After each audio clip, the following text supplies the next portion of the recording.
Good morning, and welcome to the wonderful new American Review show today. We're happy to have our co-host today, Orion Marler, with us. Good morning, Orion. Good morning, Paul. And then we've got our, I guess we call you our expert or our professional guest. This is Joe Wolverton.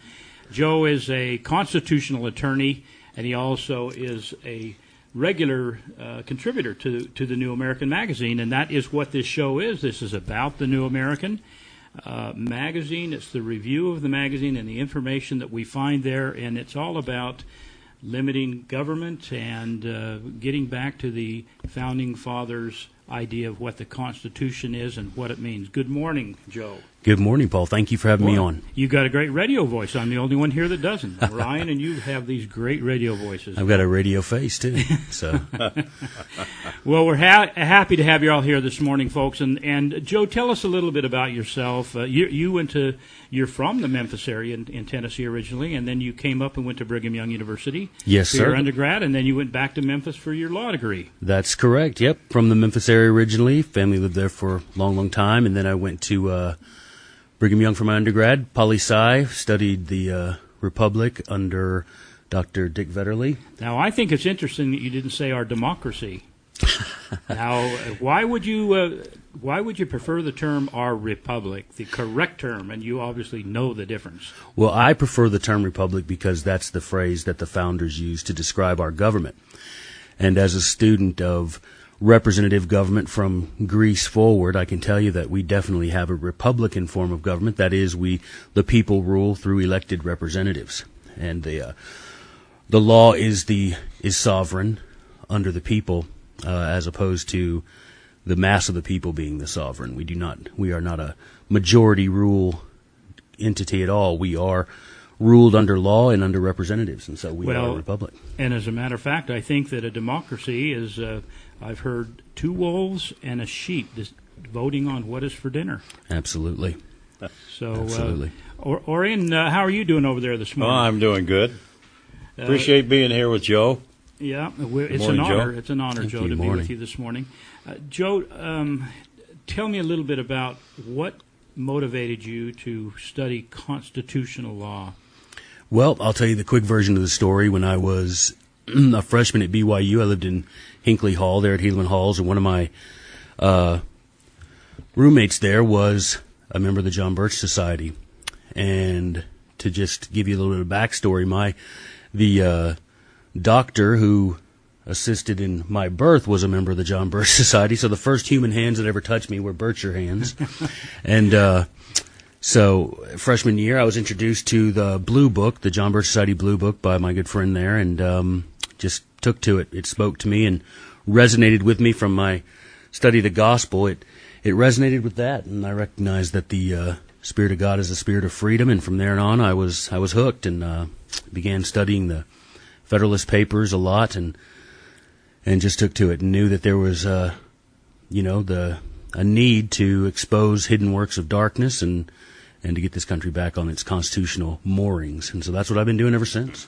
Well, I want to alert our viewers and our listeners that on our website, utahtalkradio.com, that's utahtalkradio.com, there not only is there links for you to be able to listen live on the radio, but there's also links for you to view this live. And we are on Google Hangouts, and we are also broadcasting live on YouTube. Now, on our website, if you go part way down on the right column, there's a link to this show that tells about what the show is. And there, if you click on that link, it takes you to the page of the New American Review. And on that page, there is a lot of information available. There's a place to show where you can sign up for the New American magazine, and that comes both in a printed and an internet format. Is that not correct? Yes, sir. I'm surprised by how many people that subscribe to the magazine aren't aware that on the website at thenewamerican.com, we have a good 10 articles posted every day, fresh articles that don't appear in the magazine that cover breaking news and current events as they happen. So I always, at the speeches I give, I always mention, please go to thenewamerican.com. Make sure you put "the" in front of it, thenewamerican.com, and get the information you need to make some differences in the country. And like I say, it's roughly 10 fresh articles every day. And as a matter of fact, if you go to our website and you link on to the New American Review show, right there it will give a link to Joe Wolverton. He has his own biography page, his own bio on the website, and we've included about maybe 20 of your most recent articles that you've written, and we've even got a couple of, at least one or more of your YouTube videos that show some of the speeches you've given and some of the information available there. But you also have a biography page on thenewamerican.com, right, which provides information not only about you, but if you search your name, it brings up many of the articles you've written through the years about this nation, the Constitution, what we are, and what we should become. Absolutely. I want to ask you a couple of questions Sure. About some things that happened late last week. One is Representative Amash, his amendment to limit the powers or limit this illegal searching that is going on by the NSA. And unfortunately, that went down in defeat. Can you give us a little bit of information on that? Sure. It was a defense appropriations bill that was working its way through the House, and Justin Amash of Michigan, a consistent constitutionalist, one of the best young congressmen on Capitol Hill, was able to get an amendment attached to the defense appropriation bill that would have required the NSA to stop the wholesale dragnet confiscation and surveillance of phone records, as they have been doing, which and by some miracle, the amendment actually made it to the House floor, where it was defeated, 205 in favor, 217 against. The most important thing, of course, beside the fact that it would have done something, some little something, but at least something to curtail the immense power of the federal government to monitor our lives unconstitutionally. The most telling aspect of the tale was the fact that a majority of Republicans voted against the amendment, and a majority of Democrats voted for the amendment, which a vote against the amendment, just to be clear, is a vote to extend the power of the NSA to continue its unconstitutional surveillance of innocent Americans. Including the Speaker of the House, Boehner, he voted for it, and Issa, and you even had Paul Ryan, the former vice presidential candidate, voting to limit, rather to expand or to continue the surveillance upon the private lives of American citizens. Absolutely. It's nearly an unwritten rule in the House of Representatives, fellas, that the Speaker of the House does not vote on legislation unless it's absolutely required. In this case, Speaker Boehner not only voted against Representative Amash's amendment, but he issued a statement after his vote saying, essentially, in no uncertain terms, that a vote in favor of the Amash amendment would have been a vote in favor of terrorism. Okay, well, we're going to have to pick this up after the break. We're up to a hard break, and we'll continue with this topic for a while in the next segment. Glad to have you here, folks, here on KHQN 1480 on the New American Review.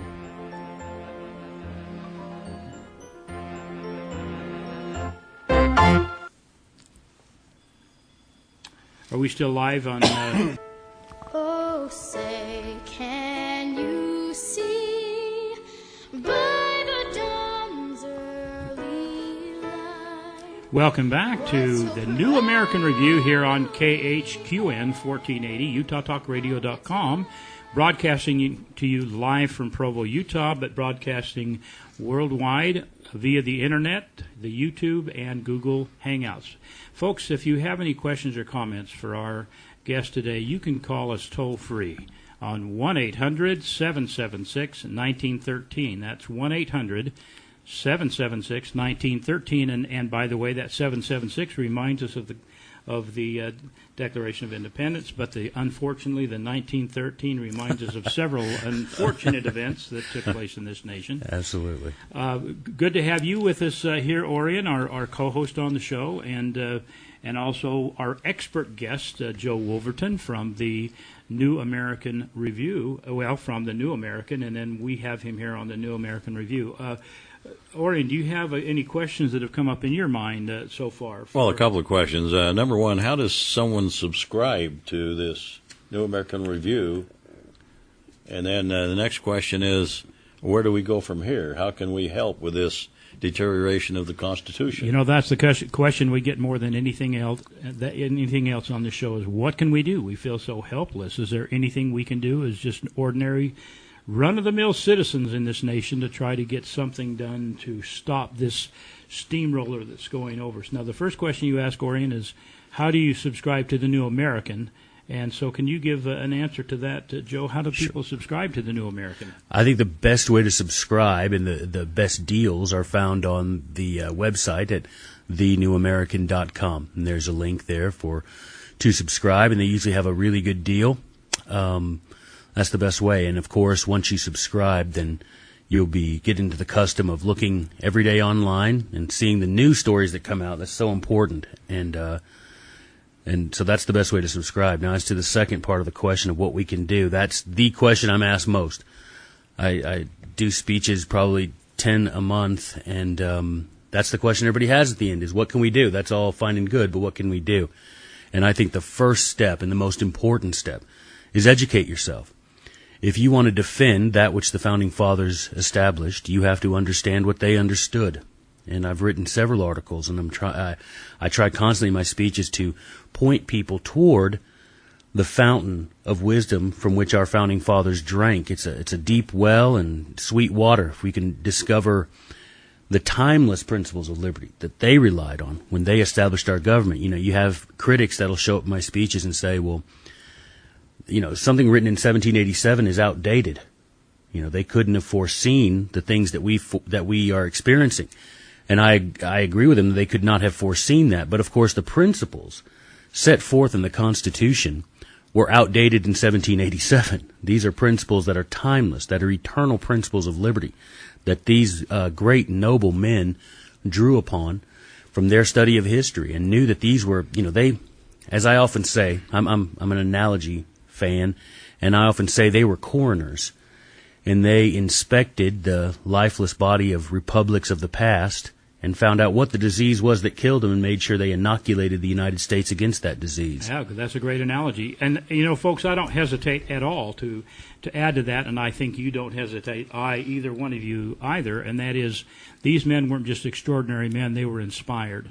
They were inspired by their maker to put together this great contract called the Constitution and the Bill of Rights. And I think it's amazing how they drew on their own experience, their own knowledge, their own reading, and then also were giving that extra oomph of inspiration to put together three separate entities within the government that were supposed to have checks and balances between the three branches of government, but something has happened there, and we've got something going on by a group of Gadiantons or whatever who are trying to bring us to to something that has been proven over and over again to fail. And why do they keep pursuing this when they know it's failed in every single instance that has been tried in this world? Do you think that another one of the problems is ignorance of the people? I think most people don't understand the Constitution. Most people don't study it unless they go to a college where they teach such a thing, and then we've got professors that are so liberal they don't get the real meaning of what the Constitution really is. Well, I remember when they used to teach it in school, when in elementary school and junior high and high school, and it's now brushed over. Obviously, we've got some educational engineering going on. What do you think, Joe? You're the expert here. Tell us what is the answer? And you are absolutely right. Education certainly is the first step, but it's the right kind of education. Where do they find that education? Well, absolutely. I am amazed at speeches when, I reference the Federalist Papers and no one's ever read them. I am a former professor of government at a university there in Tennessee, and my students, many of them, signed up for Political Science 101 that I taught and had never heard of the Federalist Papers. And I can't really say that I was shocked in the fact that I went to law school and took constitutional law for a year, and we never once opened the Constitution. We read decisions, Supreme Court decisions that ostensibly defined the Constitution, but we never read a single line from that document. And that's the case all over the country. There's not a constitutional lawyer in this country who can say in law school they ever read the Constitution. So that's the first step. Get to know what's in. Look, take 30 minutes out of your television watching day and read the Constitution. It won't take you that long, and then set yourself a course for reading the things that the founders read. And you will discover, that they really were, as you said, so rightly said, they were the best blood of the 18th century, there's no doubt.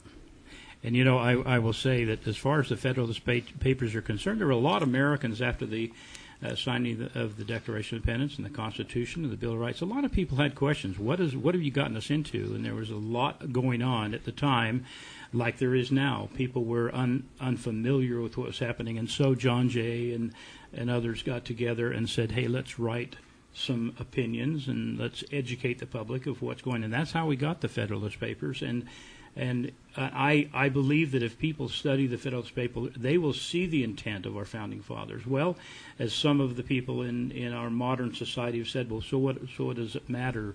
These old men who are not even relevant to today's issues. Why should we read the Federalist Papers? Why should we read the Bill of Rights? Why should we read the Constitution and become familiar with what it means? Well, by that standard, why do we read the Bible? Exactly, and that's what they say too. That's outdated. Yeah, well. Absolutely. But I say it's the same principle with the Scriptures, the same principle with the Federalist Papers. It's timeless. They're eternal principles of freedom that these men understood, and we would do ourselves a kindness. And I tell you, I teach a class for high school students on the Constitutional Convention and the Federalist and Anti-Federalist Papers. I say there's as much to be learned from the Anti-Federalist Papers as there are from the Federalist Papers. These men were noble and educated as well, and you've got people as enlightened as Patrick Henry who were opposed to the Constitution. And when you read, you'd be surprised, when you read the Anti-Federalist Papers, those men prove just as prophetic as the authors of the Federalists. The authors of the Federalists were very optimistic that we'd be able to preserve freedom, whereas the Anti-Federalists thought there's no way that this will, eventually devolve into a tyranny, and they were right in many cases. In many cases they were wrong, but in many cases they were right. So I think a two-channel, a stereo, if you will, a stereo input of the Federalists and the Anti-Federalists, studying them both and really coming to understand exactly like you said, Paul, what the founders intended.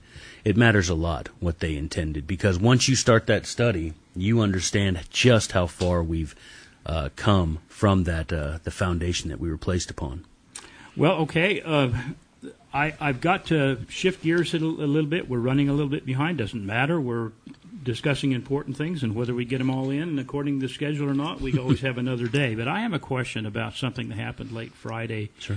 The House Committee approved a funding ban. A House Committee approved a funding ban on the UN gun grab. And it looks like they're trying to do an end run on the Constitution by making us subservient to the United Nations. And by this, the United Nations have come with this gun control legislation. And then if they can get the United States to sign on to that, they don't need to worry about the constitutionality or our Second Amendment, as all they have to do is just implement the United Nations regulations and then make us subservient to those. What is this House Committee funding where they actually approved a funding ban on the UN arms, the gun grab? Right.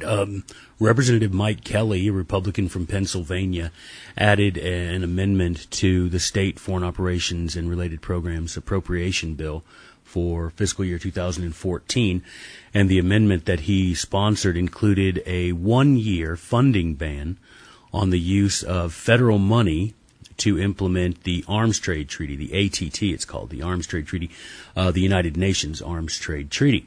So for 1 year, should this ultimately pass the House and the Senate and be signed by the President, the State Department would be prohibited from using any federal funds to implement the Arms Trade Treaty. Now, back in March, I was sent by the John Birch Society to represent us and to cover the Arms Trade Treaty Conference in the UN headquarters in New York City. And I'll tell you, when people think that no one's listening, the things they say are remarkable. I speak Spanish, having served a mission for the LDS Church in Mexico City, and I was invited by the ambassador of Spain to speak at one of the conferences, one of the mini conferences at that conference. And I was the lone voice crying in the wilderness, for sure, as far as the God-given right to keep and bear arms and defend oneself. And mind you, just parenthetically, that's defend oneself from the tyranny of government, not from intruders, although it includes both. The Founding Fathers understood that the principles behind the Second Amendment were intended to protect us from tyranny, not from thieves. But anyway, so at that conference, the ideas that were floated were astounding to me.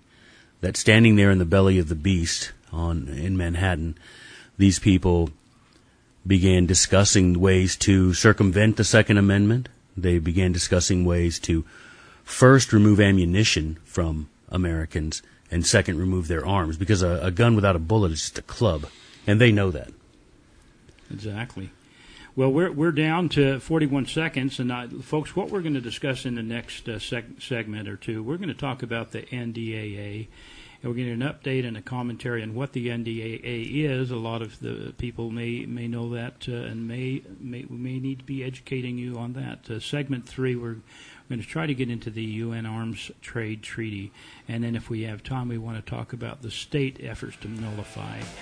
We're glad to have you with us. If you need to talk to us, call us at 1-800-776-1913. That's 1-800-776-1913 here on KHQN 1480.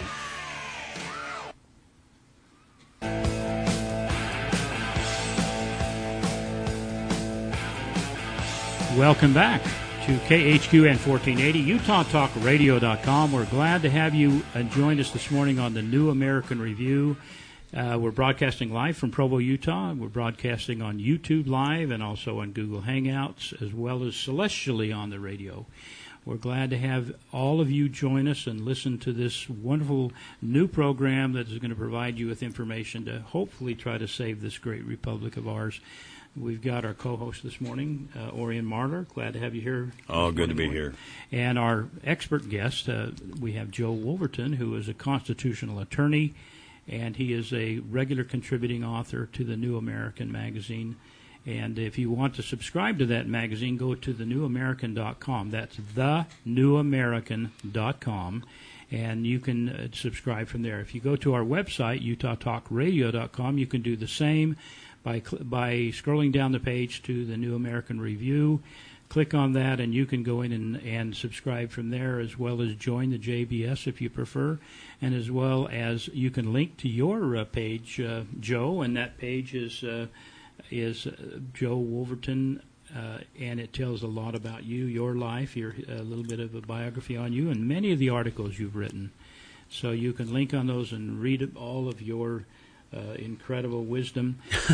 Before the break, we talked about the NDAA, and we're going to do a little bit of an update on that and where that's going. What does NDAA stand for? NDAA stands for the National Defense Authorization Act, and it is an annual bill that funds a lot of the Pentagon programs. It's nothing new. They've been an NDAA for years and years, and typically it's voted through without much discussion, because who wants to stand up against defense spending, right? Especially people with an R after their name. But in 2011, the game changed a little bit in that in the 2011 version, that which was be in force for fiscal year 2012, included a provision, the infamous Section 1021, that empowered the president with the sole power, the autocratic power, to deploy United States military troops inside the United States to apprehend and then indefinitely detain in a federal prison any American citizen that he alone suspected of posing a military threat to the United States. Scary, scary. Now, what does that do with posse comitatus?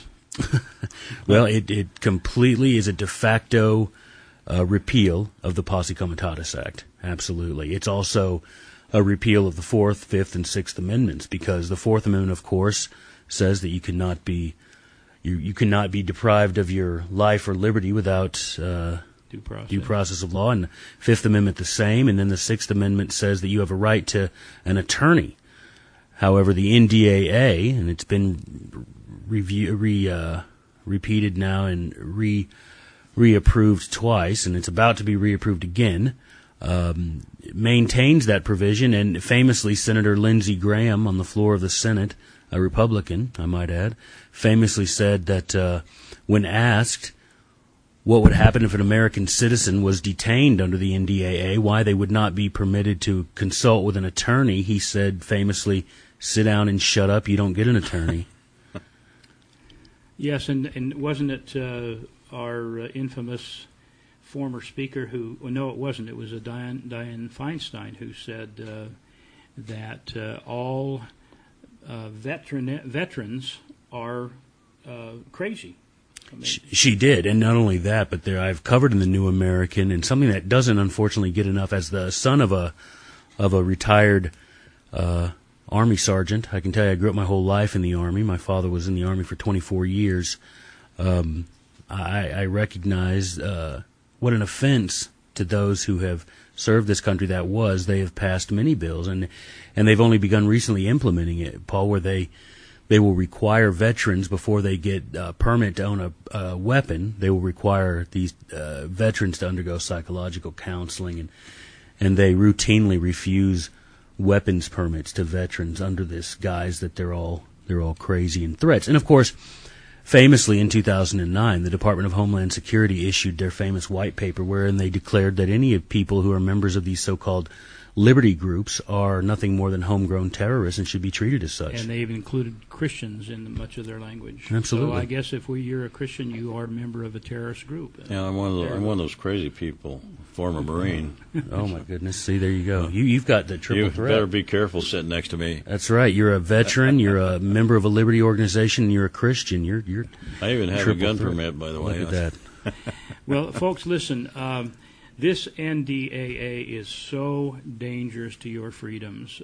They can illegally, unconstitutionally, we should say, because now they're giving the cover of legality to it, can detain you in an undetermined amount of time in a facility, loss of freedom without attorneys, without any of our rights that were guaranteed to us in the Bill of Rights. They now can hold you, can they not, Joe, as long as they want. So I guess maybe there's something to these FEMA camp rumors after all. If they're going to put people in there and just throw away the key, sure seems like that goes against what our founding fathers had in mind for the citizens of this country. Absolutely. And just to make it clear, the Fourth Amendment, of course, is not due process. The Fourth Amendment is your right, your protection against search and seizure without a warrant or without probable cause. The Fifth Amendment is your right to not be deprived of life, liberty, without due process of law. And also the right to not incriminate yourself. Absolutely. You can keep silent and it can't be held against you. Except for the case of the latest Supreme Court case that I covered that probably was the most popular article I've written in the last few months. The Supreme Court now has said you do not have the right to remain silent. The fact that you remain silent can be used in court as evidence of your guilt.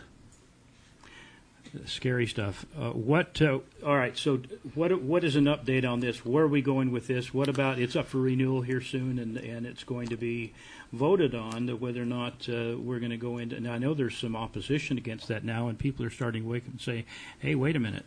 Do we know how our politicians feel about this from Utah? Are Utah politicians? I can tell you that Senator Mike Lee is dead set against it. Senator Orrin Hatch is dead set in favor of extending the NDAA for another year. Now look, and the problem with the NDAA is that many of the provisions therein are harmless, are necessary. You know, one of the constitutional powers of the federal government is national defense, and no one would argue against that. It's these more pernicious sections that still remain.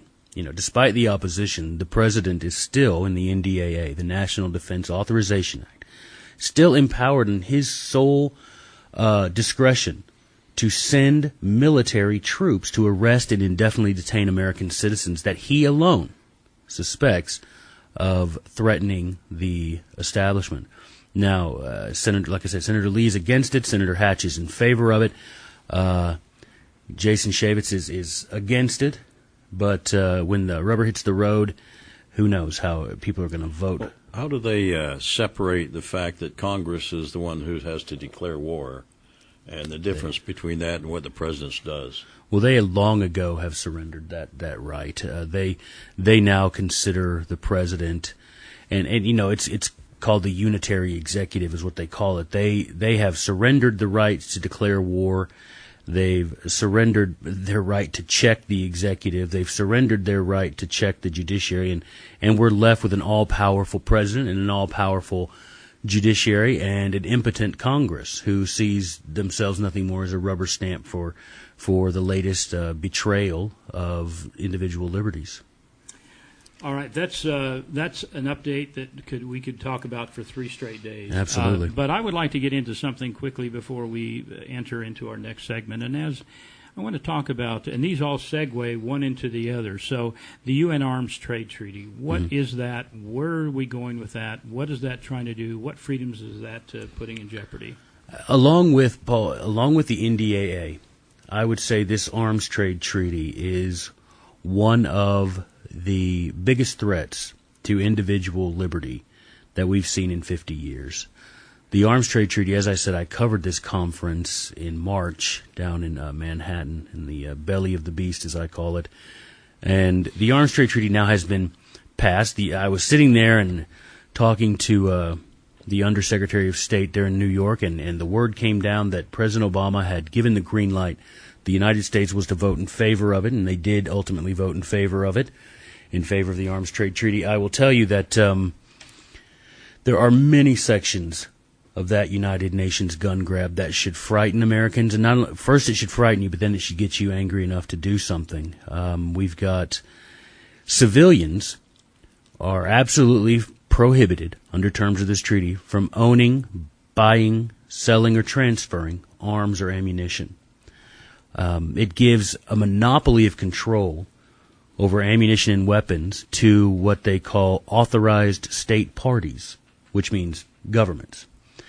Now, the part that is the most revealing in this is that, you know, they claim the Arms Trade Treaty claims to be a way to prevent violence. But of course, as I've said, the murders committed by all the serial killers in all the history of the world do not amount to a fraction of the killings committed by these authorized state parties. There were, in the 20th century alone, over 300 million people killed by authorized state parties, the very parties that will now be given a monopoly of control over arms and ammunition. That's one of the most frightening things. Certainly another frightening aspect is the article that requires that the United States and all participating nations keep a control list, that is to say, a list of everyone who owns guns and ammunition.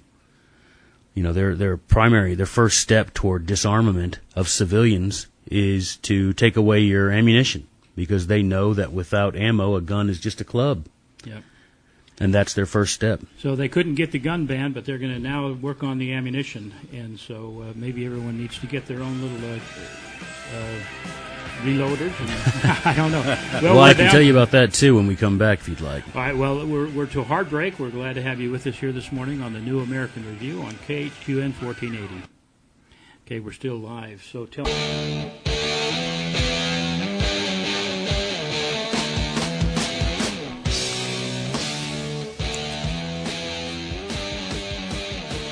Welcome back, folks. We're here live with you at KHQN 1480. UtahTalkRadio.com is streaming to you live on YouTube and Google Hangouts. We're glad to have you with us this morning, Orion, our co-host. Okay, Paul. And then we also have our expert guest who is also our expert witness. We've got the a hostile witness.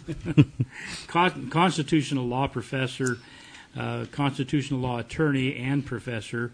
This is Mr. Joe Wolverton. We're glad to have you here live with us this morning, Joe. It's a pleasure, and we're grateful for your knowledge and your compassion and your adamancy about what this means for our nation.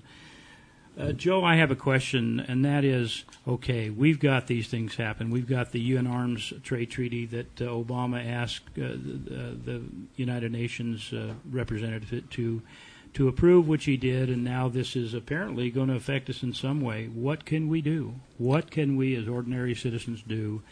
Education is one thing. What else is there that we can do to fight this intrusion upon our rights? Well, I think the education, as you said, is the first thing. It needs to be directed education. Education in the principles of liberty upon which our Constitution is founded. You know, Jack McManus is famous for saying there are no constitutional rights. There are rights protected by the Constitution.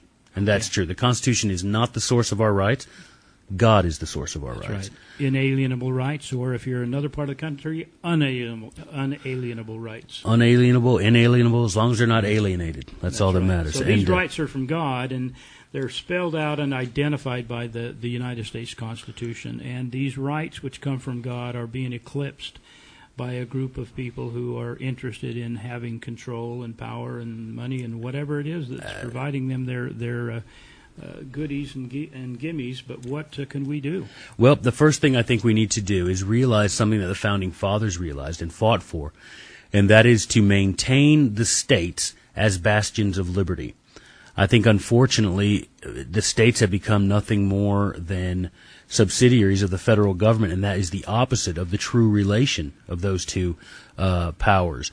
The states created the federal government. The federal government did not create the states, and thus the states have power to control the federal government when it exceeds its constitutional boundaries. As I'm fond of saying, the states are responsible for forcing the federal beast out back inside the constitutional cage. Well, now, you know, Joe, let me say that you're a constitutionalist. You've studied it. You know it. What rights does the federal government have, and what are reserved for the states and the people?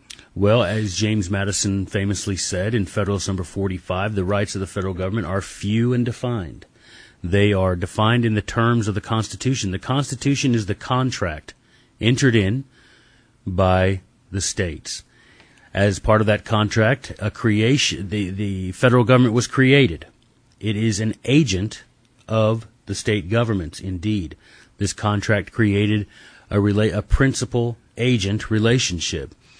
And so if there is, it's not to say that the federal government cannot do this or cannot do that.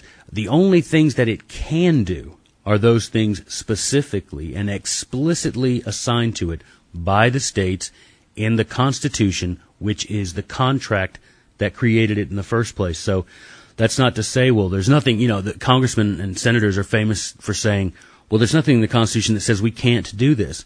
Well, that's looking at it through the wrong end of the lens. What we need to understand is you cannot, that is to say, the federal government cannot do anything unless that power is specifically granted to it in the Constitution. And, you know, the saying that I love to repeat is the Constitution, every time, every issue, no exceptions. Okay, and so anything that is not specifically stated right. as granting certain powers to the federal government are reserved for the state or for the individual, and that's actually stated in the Constitution, is it not? That's right. In the 10th Amendment, the 10th Amendment says that if a power is not specifically granted to the federal government, it is reserved to the people and to the states respectively.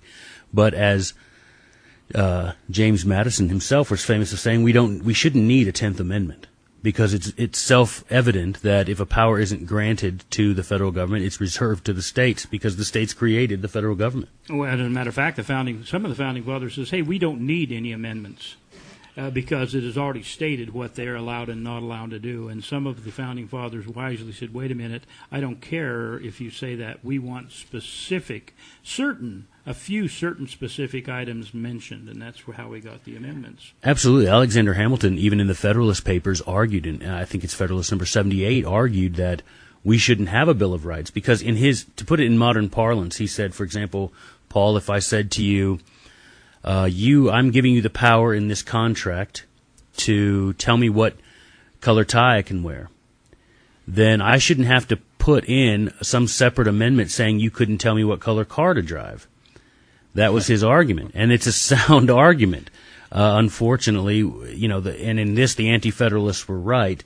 That's all fine and good for people that are holy, for people that are dedicated to principles of liberty, but we're going to have a generation of men, and we've had several generations now rise up, who are in love with power and will not be bound by traditional concepts of individual freedom. And the problem is they are always looking for ways to get around the Constitution. Absolutely. And it's almost like they don't even care anymore. It's just an open attack. It's before it was covert, and now it's just a complete overt open attack on the Constitution, or just it's an unimportant, irrelevant document. I've heard that so many times now. Well, President Obama famously said that himself in 2007, that the Constitution was irrelevant and outdated, and he acts as if he believes it. But unfortunately, as we said at the top of the show, so do most Republicans now. I mean, we had majority of Republicans voting against the Amash Amendment, voting in favor. That's just amazing to me. Well, let's talk about something that came up. This segues naturally into it, and that is, what can states themselves do to nullify these attempts to eliminate the Constitution? Well, let's define something, because the other night in a speech I was speaking to a group of liberty-minded Americans, and I think 3 out of the whole crowd knew what nullification was. Nullification recognizes that the states possess the right to hold as null, void, and of no legal effect any federal act that exceeds the few and defined powers given to it in the Constitution. States, as creators of the federal government, maintain the right to disregard and refuse to enforce any federal act that exceeds the constitutional powers granted to it. And I think that's the reason we need to turn to states. This is the number one response I give to everyone who asks, what can we do? Turn your states into bastions of liberty. Turn them into bulwarks of liberty. Make them magnets to people that love liberty. And nullify, that is to say, disregard and hold as null, void, and no legal effect all unconstitutional acts of the federal government. And that is our right. And if you don't mind, I'll give you an analogy that I use when I teach people about nullification. It's suppose, and many of you may have had this experience, you hire someone to build a home for you, a contractor, and you enter into a contract with that contractor, and you tell him, I want a 2,000 square foot home, I want 3 bedrooms, and I want 2 bathrooms, and you leave the site and you trust him to build it, and you come back and there's a swimming pool in the backyard. And he hands you a bill for the swimming pool. Well, who's going to pay that bill? I'm certainly not. I'm going to point him to the contract and say, look here, brother, there is not a provision in this contract for you to build and charge me for a swimming pool. And however, when it comes to the price of the house, if he's confined himself to the contract, well, I'm obligated to pay for that house the way we contracted. But I'm not obligated to pay for things that he does that exceed that contract. But for some reason, for decades now, we have continued paying for the swimming pools being dug by the federal government. We continue paying for the programs and projects that they come up with that not only deny us of our liberty, but charge us for the privilege.